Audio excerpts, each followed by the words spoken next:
Hello and welcome to the final World Cup update for Fort Worth Weekly. And toutes nos félicitations aux champions du monde. Very nice. Shall I translate? Congratulations to the world champions, France. Yes, there was. We didn't even rehearse that, did we? No, we didn't. That was nice. It was a crazy final, wasn't it? It had everything. It had an own goal. It had a penalty controversy. It had a pitch invasion by Pussy Riot. And at the end of it, France comes out 4-2 winners over Croatia. So It was just exactly what I said. Controlled 1-0 win for France. Yeah. Oh no, wait. No, you said the opposite. I was expecting the opposite myself, but yeah, it was sloppy and very entertaining. So First ever World Cup own goal in a final. that's correct. First ever VAR decision made in a final, obviously. First ever Pussy Riot invasion in a final. Yeah. Is that the most goals scored in a final since 1966? Since 66. As well, so, Yes. Yeah, that was a nice way to spend my Sunday morning. Yeah. I even bought French pastries and everything. I went with the whole France theme. French pastries for breakfast, drinking coffee. It was nice. Tribble. All right. Yeah. So, yeah, we had, Harry Kane will go home with the golden boot, but actually... That'll slow him down, won't it? Yeah, Yeah. but actually own goals was the leading scorer in this Really? tournament. I did not know that. 12, yeah. Wow. Yeah. I guess I can think of a bunch of own goals, but yeah, 12. Yes. Wow. Yeah, and own goals does play in every game, and for both sides, like- and never comes out, never gets tired. In fact, seems to get stronger as games go on. So, A bit yeah, like Jamie Carragher, the ex-Liverpool centre-back, scored more own goals against Liverpool than he scored goals for Liverpool in his 500 and however many game long career for Liverpool. So, yeah. prodigious goal scorer he was not. So. He's no Harry Maguire. Correct. Yes. Yeah. So should we briefly look at the wooden spoon game, the consolation prize, the bronze medal match, I guess it was? I suppose we should. Yeah. Yeah. Belgium 1-2-0. Next. Yes. Yeah. The England did have one fewer day to rest, so they were forced to change out their midfield, and Were they forced to, or did I mean So I was amazed that Trippier played because that guy looked like his tournament was finished. So, we've talked about this through the tournament. I don't massively buy into the idea about rest days or having played extra time because it's exhausting and stuff.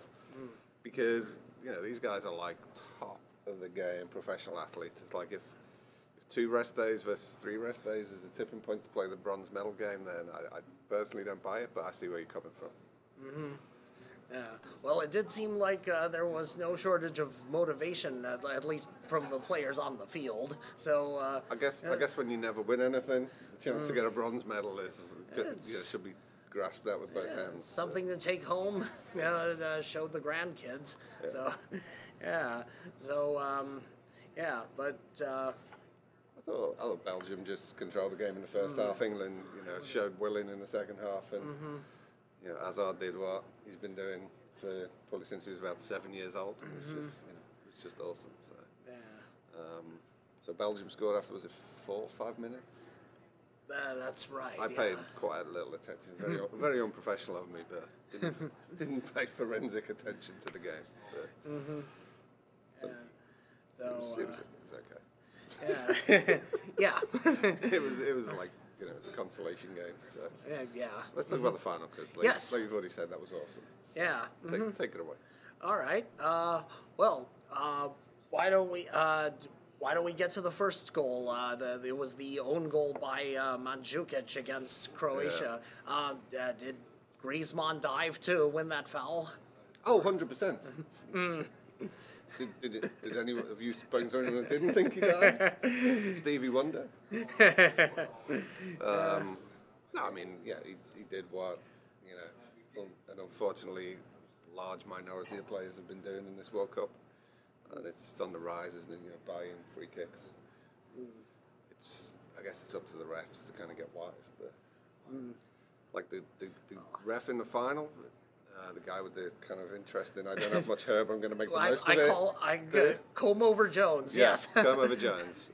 He's quite a unit as well, that guy. He looked quite fierce, but I wonder if he's ever played soccer at a high level, because some of those free kicks that were bought smacked somebody who didn't really know what they were looking at, and Jesus Christ, I mean, the penalty.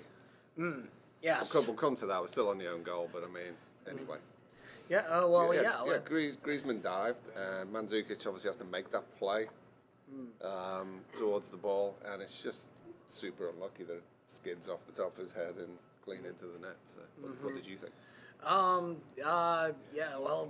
There's a, certainly,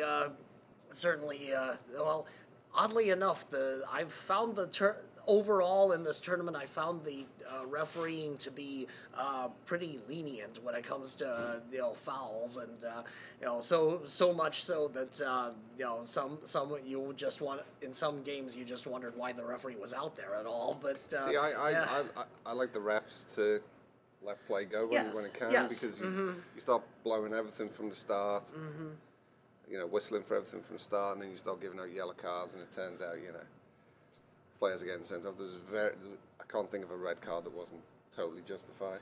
Well, there were very few of those. Yes, but it's the buying the fouls where the player either feigns contact or instigates contact. The fouled player instigates contact. That pisses me off. There was a bit. There was very late in the game. Griezmann breaks down the left wing, and he's got 20 yards before he's going to run into a Croatian player. And the second he picks the ball up, he's going to run towards that guy, kick the guy's leg, go flying, and the ref's going to buy that. And the Croatia defender, I can't remember who it was, gets a yellow card. It's just, if I can see it sitting on my couch, why can't a ref that's been paid $70,000 to be at the World Cup for 4 weeks, why can't he see that? I don't get it. But anyway. So that was the first goal, the penalty? Yes. Oh, well, I guess we should talk about Croatia's equaliser. That was a brilliant goal. It was really well worked, wasn't it? Yes. It was. We Fort Worth Weekly's list of the best goals of the tournament is up, and my 10 are the best, and Christian's another 10 you don't need to worry about. Well, Ivan Perisic's goal made my list. And it's everything. It's not just what the control he took to move the ball onto his left and shoot with it, but it was also the free kick delivery by Rakitic, and then the cross by Šime Vrsaljko, and then there was a little push back by Vida to set up Perisic, and and then Sorry, go on. Yeah, and then just a great move to maneuver the ball from his right foot, where he didn't have a shooting lane, onto his left where he did, and then just lash it into the opposite corner. That was amazing. Yeah. It was a nice goal, and to me it looked like they'd drawn that up. Like that was a prescribed training. It did look maneuver, drawn up. So, Yes. It was pretty complex for a training ground maneuver. So that was props to Croatia for that. I picked the Mbappe goal as my number one goal of the tournament because of my consequential index, which is, is it a good goal and how important is it? So obviously Mbappe scores that goal, which we'll come to, and it effectively wins the World Cup for France, and a star is born. It's a 19-year-old kid, probably going to go to Real Madrid and replace Ronaldo. So I think that's nailed on, don't you? I'd be amazed. Looks likely, yeah. So that's 1-1 for the set piece and then the finish. Yeah. Then we got 2-1 the penalty. Yeah. Well, the instant that was awarded a penalty. Right. That was the first video-assisted referee awarded goal in the final, and it was not clear even after the replays had been wound back 7 or 8 times. I mean, the ball does hit Perisic's left hand, but for one thing, he's screened by Blaise Matuidi. So he can't see the ball coming. It's like if you're behind me, the ball comes over my head and hit your hand on their side. It's like, plus the guy's making a natural move, to move towards the ball. Yes. Now, The rule requires intent, and there's just objectively there's zero intent for me in that. What do you think? Yeah, I do think Croatia was they got screwed on that particular call. Now it's a wrinkle in the rules of soccer that every handball is a foul and every foul in the penalty area results in a penalty kick, but not every handball in the penalty area results in a penalty kick. Now, could you explain that to our viewers? Because the governing body of soccer has now gone back to the original rule after a short period where you didn't require intent to handball. You just had to, your hand had to redirect the path of the ball. Now it's intent, so you have to it has to be clear to the referee that you intend to handle the ball. So it can hit your hand and not be a foul anywhere on the field. It can hit your hand in a penalty area, not be a foul, then resulting in a penalty kick. In this occasion, the referee judged that it was intentional after the ball came over Matuidi's head and within, in real time, a fraction of a second. Hits the Croatia guy. What was it? Croatia defender? Perisic. Perisic, sorry, yeah. Hits Perisic on the hand, and he's kind of lunging towards the ball. So obviously his hand comes out. You can't lunge with your hands by your side. You can't be dynamic with your hands by your side. So to me, that's one of those instances where it hits his hand. It's not intentional. Wherever you are on the field, it's not a free kick. It's not a foul. So it doesn't result in this case in a penalty kick. Does that answer your question? Yeah. Just in a way more long-winded way than anyone else would have done it. Yeah, well, what officials want out of that rule is they don't want offensive players to stop playing, and if all handballs in the penalty area resulted in penalty kicks, then attackers who found themselves faced with defenders could just fire the ball up into someone's midsection and hope it hits a hand. Also players are also allowed to touch the ball with their hands if their arm is wedged and they can't move it out of the way. They're also allowed to, if the ball is flying at their face and they instinctively put their hands up, that is also permitted. They're not, just to clarify, they're not allowed to touch the ball if their arms are wedged. The ball can hit their hand. Yes. The notion of touching the ball would signal intent, wouldn't it? Yeah. So if the ball hits their hand because they can't move it out of the way, then there's no intent. No foul is called. Yes. Well, and simply the fact that the referee had to look at the replay 7 or 8 times would seem to indicate that it wasn't a clear cut. It wasn't clear cut enough to reverse the call. Yeah. So you're supposed to go with your first call unless there's kind of incontrovertible evidence that you made a mistake as the ref, and for reasons you said there wasn't. And did you notice the ref, so he's in front of the VAR screen, jogs away 5 yards, and then he thinks, hold on, goes back, looks one more time, and then gives the PK, and it's just like, wow. In a World Cup final, dude, if you have to go back and look at the screen twice, and like you say, see the thing 7 or 8 times, don't give it.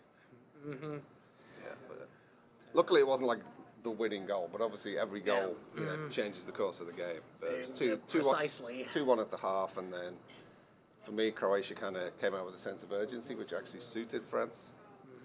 And then France can use their pace to score 2 goals on the break. So and France did absolutely just kind of rip through Croatia repeatedly in the second half. But and those were 2 amazing goals. And you're a big fan of Mbappe's goal, but I thought Pogba's goal at the third one was quite a piece of work.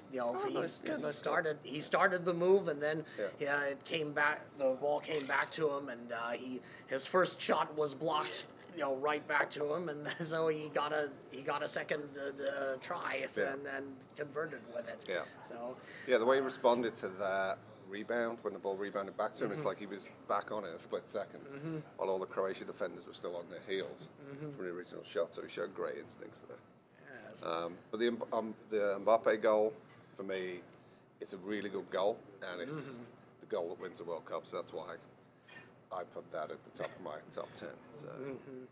And and then the last goal, where well, I think this is just something that you accept if you have a sweeper keeper like that, which so many teams have these days. You know, he's going to make a mistake every once in a while. So we talked about this in the World Cup preview, which wasn't a vlog; it's in black and white. And you talk about all these goalies that have great ball skills and goalies working as sweepers, and we had a whole conversation about no, just don't do it, just stick to the basics. And there's been a few mistakes throughout the World Cup. The Uruguay one was consequential. Yes. Luckily, this one wasn't consequential, but roughly 1 billion people saw one of the best goalkeepers in the world just make an absolute tool out of himself. Yeah. But at least the side was winning 4-1 at the time. So. Yeah, it was at that point I was like still totally engaged in the game because it was like back and forth and end to end. But at that point, France have won, and you're not really kind of like expecting anything, kind of surprising to happen. Well, I mean, you never expect it, but you're not expecting anything major to happen. And then Lloris just kind of goes, oh crap, and it's just like, what? What did I just see? And I'm 4 cups of coffee deep at this point, so I might just be like tripping on coffee, but and then they show the replays like, oh, that did happen. But yeah, I'm glad it was inconsequential because I think he's been massive in this tournament. Not my number one goalie, which we'll come to, but I think he's played really well behind a good team. Which is obviously always slightly easier to do. So. But yeah, good goalkeeper. Yeah. Well, now everyone's talking about France's prospects going forward because this is a young team. There's not many players on the wrong side of 30. Well, what do we think? Are they favorites for Euro 2020? Of course, yeah. I mean, so the France '98 team. Went to the Euros and then went straight back to the World Cup final, I think. I think they can be as good as that generation. They look quite a deep team as well, so they have a pretty deep bench. I mean, you look you look at the talent they left at home. I mean, they left Adrien Rabiot and Anthony Martial and The idea that Martial can't even get on the plane is like most other European countries are like, damn.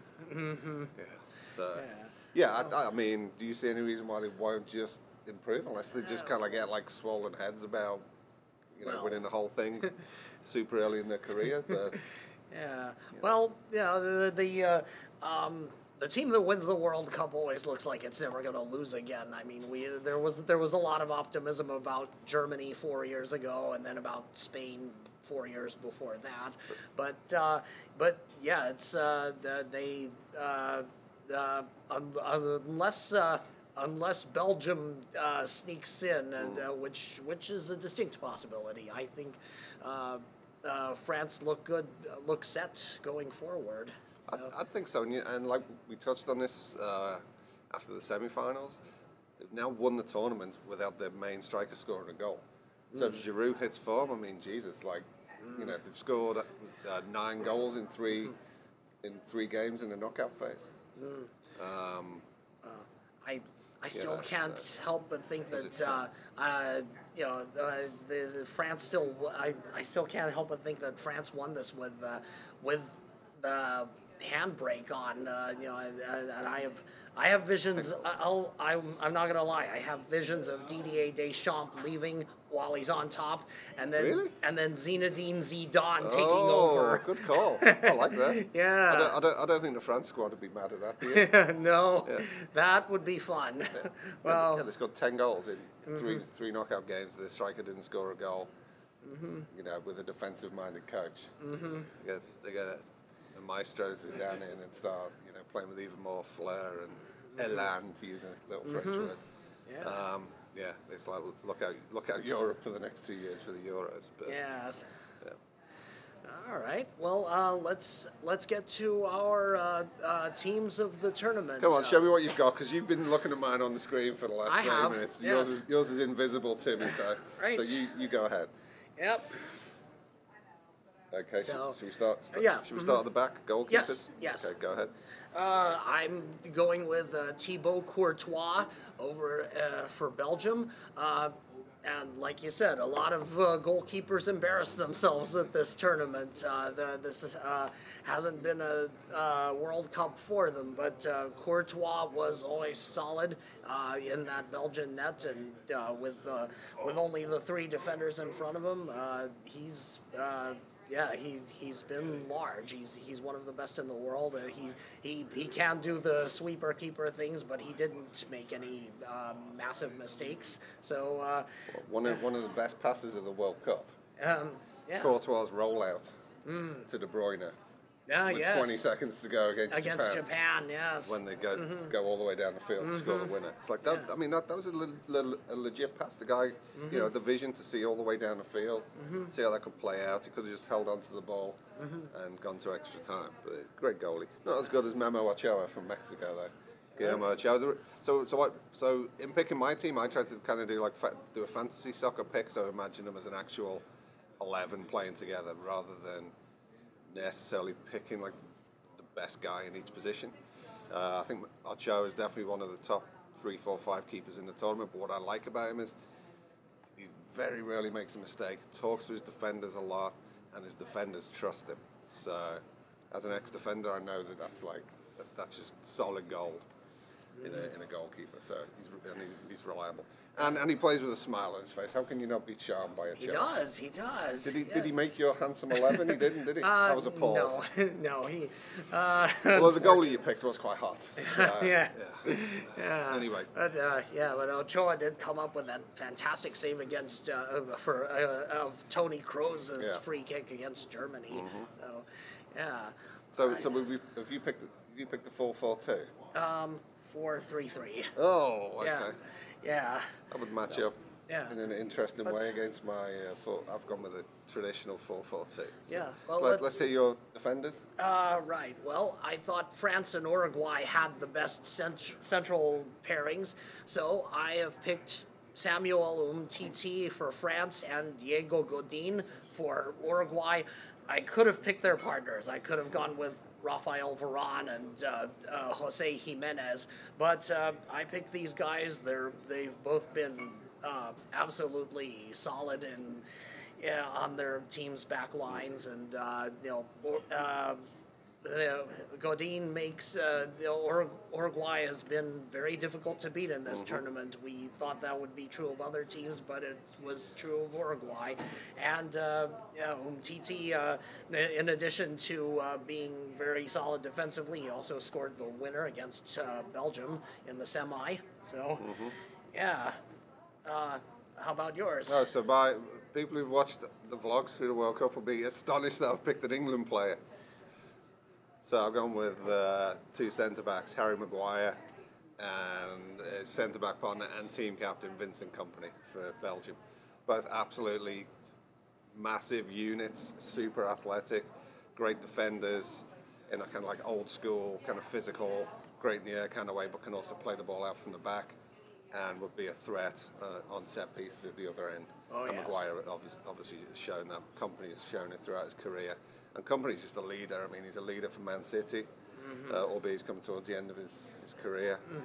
And he's one of those guys that was just like born to kind of like, to lead a team. And he's a great soccer player to be. Yeah. So. It was great to see him shine in a big tournament like this. And all of Belgium's defense was excellent as well. Yes. Now, how about your fullbacks?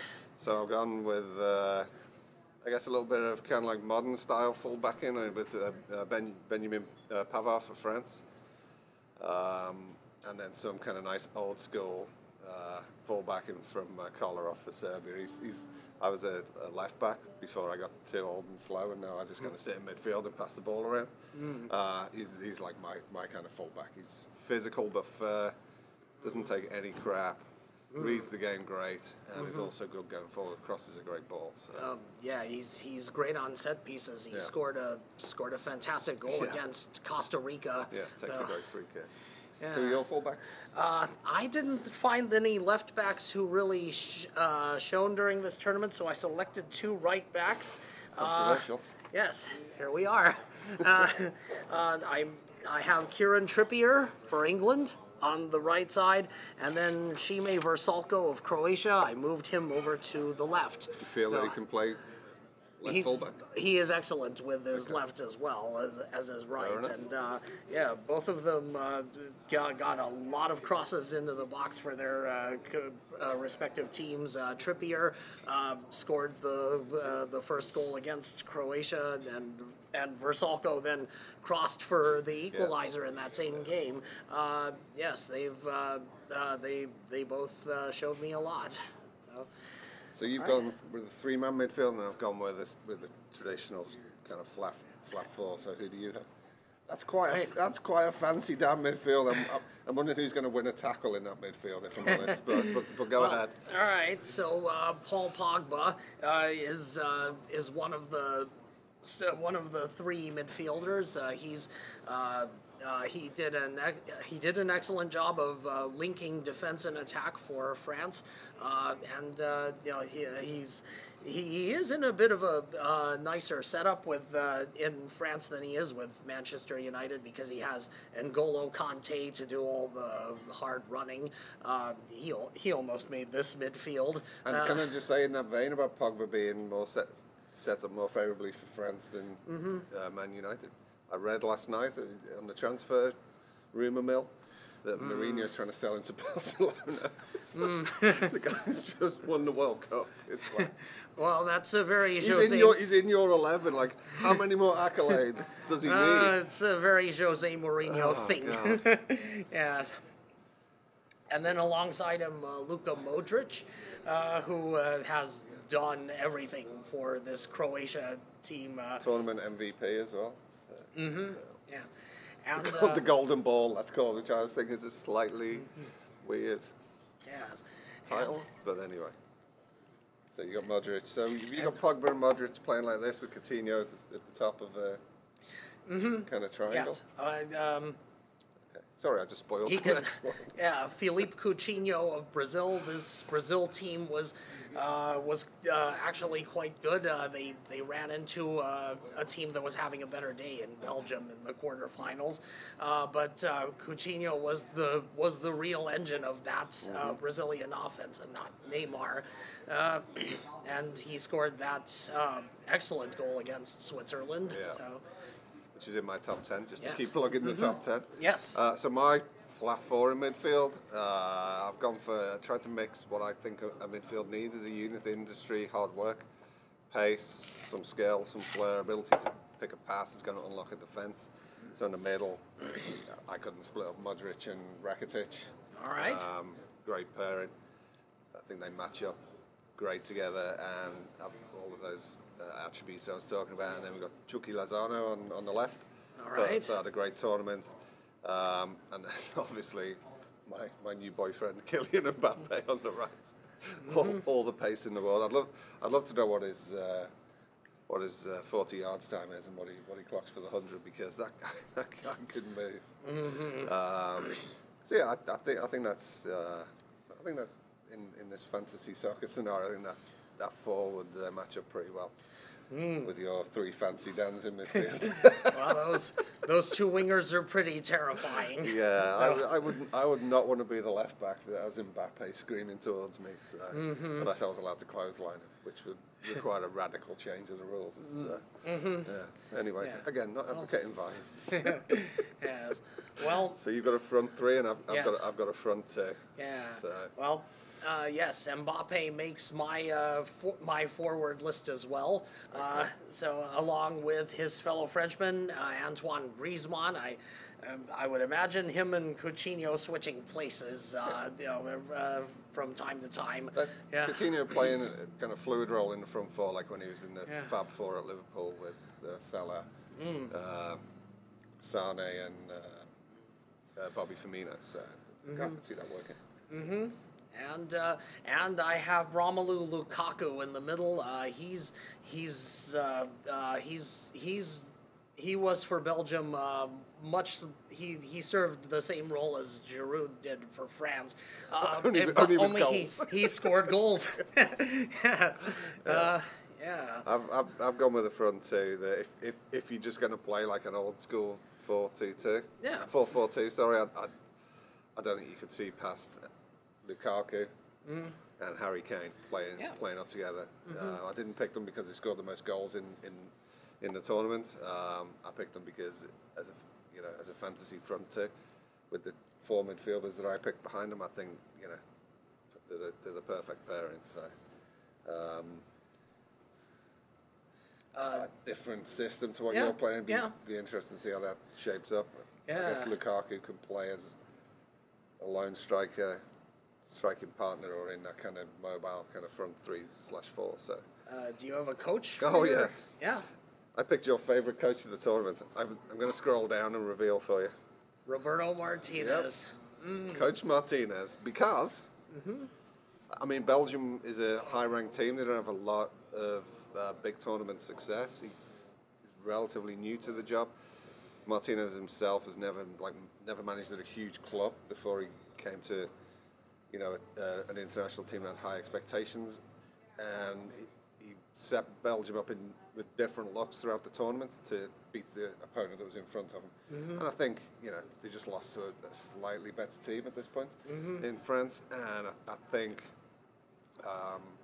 Martinez responded to what happened against Japan, excuse me, and kind of like humble pie a little bit when against his kind of instincts and his kind of preferred tactical setup. Excuse me, played a bit more physical through the midfield with Fellaini. So he showed he was adaptable. And I think honestly, I'm thinking, I said this in the last vlog, I think De Bruyne and Lukaku slightly were just a couple of percentage points off their best in the semi, and that was the difference between Belgium possibly making the final, possibly winning the whole thing, and not. So I think Martinez did a good job. I think it would have been easy to go with Deschamps, but I mean,